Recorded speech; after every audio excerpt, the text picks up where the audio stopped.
पौराणिक युग में शांतनु नामक एक सिद्ध साधु थे। इनकी पत्नी भी एक सिद्ध धर्मपरायण नारी थी।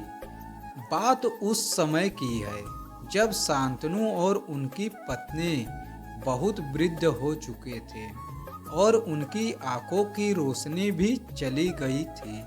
इन दोनों का एक पुत्र था जिसका नाम था श्रवण कुमार। श्रवण कुमार बहुत ही सरल स्वभाव का व्यक्ति था। माता पिता के लिए उसके मन में बहुत प्रेम एवं श्रद्धा थी। वो दिन रात अपने माता पिता की सेवा में लगा रहता था और अपने माता पिता का बच्चों की तरह लालन पालन करता था। उसके माता पिता भी स्वयं को भी भाग्यशाली समझते थे और अपने पुत्र को रात दिन लाखों दुआएं देते थे। कई बार दोनों एक दूसरे से कहते थे कि हम कितने भाग्यवान हैं कि हमें श्रवण कुमार जैसा मातृभक्त पुत्र मिला है, जिसने स्वयं के बारे में ना सोचकर अपना पूरा जीवन हम वृद्ध नेत्रहीन माता पिता की सेवा में लगा दिया। इसकी जगह कोई अन्य बालक होता तो विवाह के बाद केवल अपने स्वयं का ही सोचता और हम बूढ़े नेत्रहीन माता पिता को कहीं छोड़ आता और खुशी से अपना जीवन यापन करता। जब ये बात श्रवण कुमार ने सुनी तो उसने अपने माता पिता से कहा कि मैं कुछ भी भिन्न या अलग नहीं कर रहा हूँ, यह तो मेरा कर्तव्य है। जब मैं छोटा था तब आपने मुझे इससे भी ज़्यादा प्यार किया और अच्छा जीवन दिया, और अब मुझे यह सौभाग्य प्राप्त हुआ है कि मैं आपकी सेवा करूं। आप दोनों जो भी इच्छा रखते हैं मुझसे कहें, मैं उन्हें अवश्य पूरा करूंगा। तब शांतनु और उनकी पत्नी कहते हैं, पुत्र श्रवण, हम दोनों की आयु बहुत अधिक हो चुकी है। अब हमारे जीवन का कोई भरोसा नहीं है। किसी भी समय हमारी आंखें बंद हो सकती हैं। ऐसे में हमारी एकमात्र इच्छा है, हम तीर्थ यात्रा करना चाहते हैं। क्या तुम हमारी यह इच्छा पूरी कर सकते हो? श्रवण कुमार ने अपने माता पिता के चरणों को पकड़कर अत्यंत प्रसन्नता के साथ कहता है, हाँ पिताश्री, यह तो मेरे लिए परम सौभाग्य की बात होगी कि मैं आप दोनों की इच्छा पूरी करूं। श्रवण कुमार अपने माता पिता को तीर्थ करवाने हेतु एक कावड़ तैयार करता है, जिसमें एक तरफ अपने पिता शांतनु और दूसरी तरफ अपनी माता को बैठाता है और कावड़ को अपने कंधे पर लेकर यात्रा शुरू करता है। श्रवण कुमार के हृदय में माता पिता के प्रति इतना स्नेह प्रेम था कि उन्हें उस कावड़ का जरा सा भी भार नहीं लगता था। श्रवण कुमार के इस कार्य से उनके माता पिता का मन प्रसन्नता से भर उठता था और वे पूरे रास्ते अपने पुत्र श्रवण कुमार को दुआएं देते चलते थे।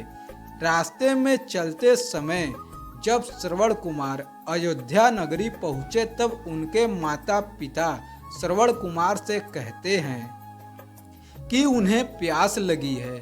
तब श्रवण कुमार कावड़ को रखकर हाथ में पत्तों का पात्र बनाकर सरयू नदी से जल लेने जाते हैं। उसी समय उस वन में अयोध्या के राजा दशरथ शिकार पर निकले थे और उस घने वन में वह हिरण को शिकार बनाने के लिए उसका पीछा कर रहे थे। तब उन्हें घने जंगल में झाड़ियों के पार सरयू नदी की पानी से हलचल की आवाज आती है। उस हलचल को हिरण के पानी पीने की आवाज समझकर महाराज दशरथ शिकार के उद्देश्य से तीर चला देते हैं और उस तीर से श्रवण कुमार के हृदय को आहट पहुंचती है, जिसके उनके मुख से पीड़ा भरी आवाज निकलती है, जिसे सुनकर राजा दशरथ स्तंभ रह जाते हैं और उन्हें अनहोनी का एहसास होता है और वे भागकर सरयू नदी के तट पर पहुंचते हैं। जहाँ वे अपने तीर को श्रवण के हृदय में लगा देख भयभीत हो जाते हैं और उन्हें अपनी भूल का एहसास होता है। दशरथ श्रवण कुमार के समीप जाकर उससे क्षमा मांगते हैं। तब अंतिम सांस लेते समय श्रवण कुमार महाराज दशरथ को अपने बूढ़े नेत्रहीन माता पिता के बारे में बताते हैं और कहते हैं कि वे प्यासे हैं, उन्हें जाकर पानी पिला दीजिए और उसके बाद उन्हें मेरे बारे में बताइएगा। और इतना कहकर श्रवण कुमार मृत्यु को प्राप्त हो जाते हैं।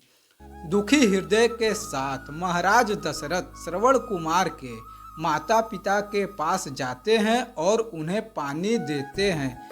तब श्रवण कुमार के माता पिता आश्चर्य से पूछते हैं, उनका पुत्र कहाँ है? वे दोनों भले ही नेत्रहीन थे, पर वे अपने पुत्र को आहट से ही समझ लेते थे।